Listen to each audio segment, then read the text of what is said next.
ప్రభు అయిన యేసుక్రీస్తు నామమునకు మహిమ ఘనత ప్రభావములు చెల్లునుగాక. జపన్న గ్రంథము 3వ అధ్యాయము 19వ వచనము. ఆ కాలమున నిన్ను హింసపెట్టు వారినందరినీ నేను శిక్షింతును, కుంటుచు నడుచు వారిని నేను రక్షింతును, చెదరగొట్టబడిన వారిని సమకూర్చుదును. ఏ ఏ దేశములలో వారు అవమానం నొందిరో అక్కడ నేను వారికి ఖ్యాతిని మంచి పేరును కలగజేసేదను. ఆ కాలమున నిన్ను హింసపెట్టు వారినందరినీ నేను శిక్షింతును, కుంటుచూ నడుచు వారిని నేను రక్షింతును, చెదరగొట్టబడిన వారిని నేను సమకూర్చుదును. ఆయా దేశములలో అవమానం నొందిన వారికి నేను మంచి పేరును మంచి ఖ్యాతిని కలగజేసేదను అని ప్రభువు వాక్యం సెలవిస్తున్నది.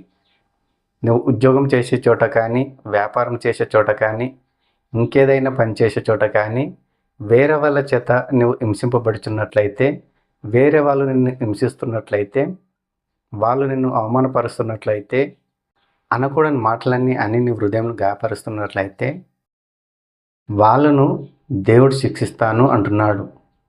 కాబట్టి నువ్వు భయపడవలసిన అవసరం కానీ, దిగులు పడవలసిన అవసరం కానీ లేదు. జీవం కలిగిన దేవుడు మనకున్నప్పుడు మనల్ని ఎవ్వరూ ఏమీ చేయలేరు. కాబట్టి దేవుడు మన పక్షాన ఉండగా మనకు విరోధి ఎవడు అనే వాక్యం సెలవిచ్చుచున్నది. కాబట్టి మనము భయపడాల్సిన అవసరం లేదు. ఎవరు ఎంతగా హింసించినా సరే, ఎంతగా అవమానపరిచినా సరే, ఎంతగా గాయపరిచినా సరే వారికి మనం భయపడవలసిన అవసరం లేదు.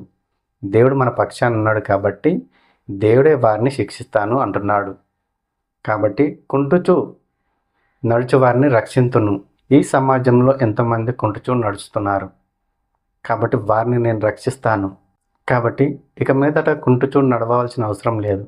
మనం మంచిగా నడవడానికి దేవుడు సహాయం చేస్తాడు. దేవుడు వారిని రక్షిస్తాడు, దేవుడు వారిని కాపాడుతాడు, దేవుడు వారిని ఆదుకుంటాడు, ఆదరిస్తాడు. ఇక మీదట ఏ ఒక్కరు కుంటుచూ నడవవలసిన అవసరం లేదు. కాబట్టి ధైర్యం తెచ్చుకొని దిగులు చెందకుండా, భయపడకుండా దేవుని సన్నిధిని మనం ప్రతిరోజు అనుభవిస్తూ, దేవుని సమ్ముఖంలో మనం కూడుకొని ఆయన్ని ఆరాధిస్తూ, ఆయన సేవిస్తూ మనము జీవించినట్లయితే దేవుడే మనల్ని రక్షిస్తాడు, కాపాడుతాడు అంటున్నాడు. దేవుడు మరొక మాట కూడా అంటున్నాడు. ఏమని అంటున్నాడంటే, చెదరగొట్టబడిన వారిని నేను సమకూర్చెదను. కాబట్టి ఎవరైనా మనల్ని చెదరగొట్టినట్లయితే, ఎవరైనా మనల్ని దేవుని నుండి వేరు చేసినట్లయితే దేవుడు మళ్ళీ మనల్ని సమకూరుస్తాడు. ఆయన బిడ్డలుగా చేర్చుకుంటాడు. ఆయన సన్నిధికి మళ్ళీ రప్పిస్తాడు. ఎన్ని కష్టాలు, ఎన్ని అవమానాలు, ఎన్ని నిందలు వచ్చినా సరే, మనం చెల్లాచెదరైపోయినా సరే దేవుడు మళ్ళీ మనల్ని సమకూరుస్తాడు. ఒకప్పుడు చూడండి, గెత్సేమనే తోటలో యేసుప్రభుని పట్టుకోవడానికి వచ్చినప్పుడు శిష్యులు మొత్తము చెల్లాచెదరైపోతారు. యేసుప్రభుని ఒక్కరిని ఒంటరిగా వదిలేసి వారు పారిపోతారు. యేసుప్రభును ఎప్పుడైతే వాళ్ళు బంధించి పట్టుకుంటారో శిష్యులందరూ చెల్లాచెదరైపోతారు, భయపడతారు, పారిపోతారు.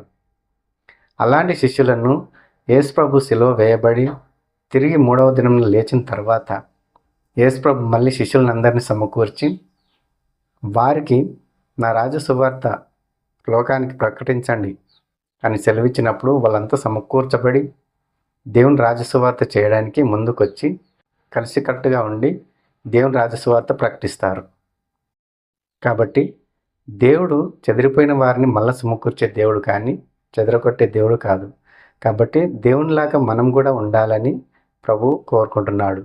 కాబట్టి ఏ ఏ దేశాలలో మనము అవమానం నొందామో ఆ దేశంలోనే దేవుడు ఖ్యాతిని మంచి పేరును తెప్పించదును అంటున్నాడు.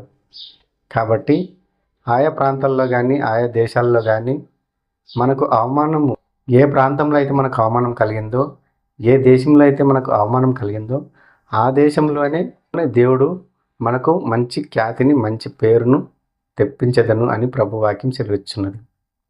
కాబట్టి మనం అవమానం పొందామని, ఇతరులు మనల్ని అవమానపరిచారని, నిందలు మోపారని, బాధపరుస్తున్నారని, హింసిస్తున్నారని మనం బాధపడాల్సిన అవసరం కానీ, దిగులు పడవలసిన అవసరం కానీ లేదు. కాబట్టి దేవుడు మన పక్షాన ఉన్నాడు కాబట్టి మనం భయపడాల్సిన అవసరం లేదు. దేవుడే మన పక్షాన ఉన్నప్పుడు మనకు విరోధులు అనే వాళ్ళు ఎవరు ఉండరు. ఒకవేళ మనల్ని హింసించేవారు ఉన్నా కానీ, మన హృదయాన్ని గాయపరిచే వాళ్ళు ఉన్నా కానీ వారి కొరకు మనము ప్రార్థన చేయాలి తప్ప వారికి మనం కీడు చేయాలని కానీ, వారికి హాని కలిగించాలని కానీ మనం ఎప్పుడు అనుకోకూడదు. దేవుడు మన పక్షాన ఉన్నాడు, మన హృదయంలో ఉన్నాడు. దేవుని మనం ఆధారం చేసుకొని జీవించాలి.